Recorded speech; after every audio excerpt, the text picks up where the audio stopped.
The landlord of the Pelican Inn at Devizes was out of brandy.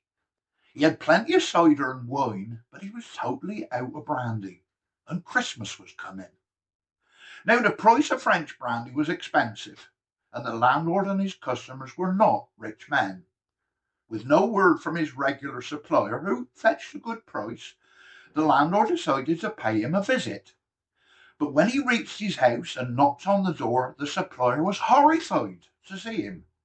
"Can't show your face here. What if someone saw you? Quick, get inside." The landlord was hurried through the door, and a glass of ale was pressed into his hand. "You'll be here about the brandy," the supplier said. "And it's here all right, but I've had a right do getting it here, I can tell you.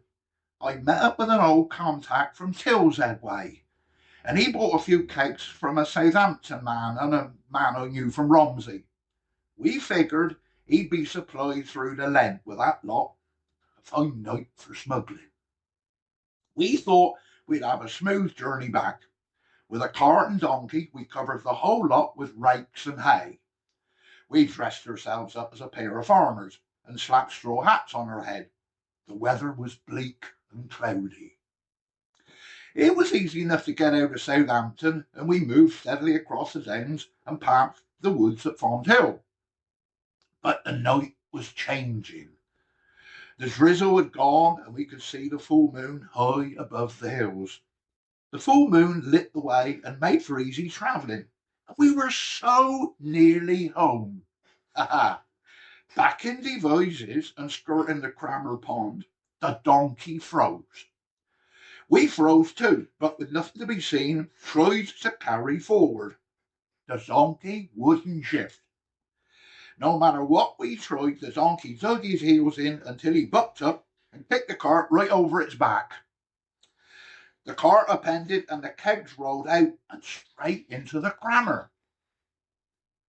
We waded in as the damn things bobbed up and down in the water, trying to roll them out.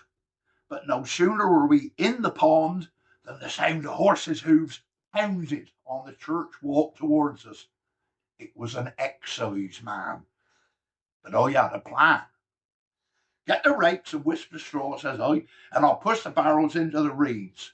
Now when he gets here, push the barrels into the reeds and start raking the water.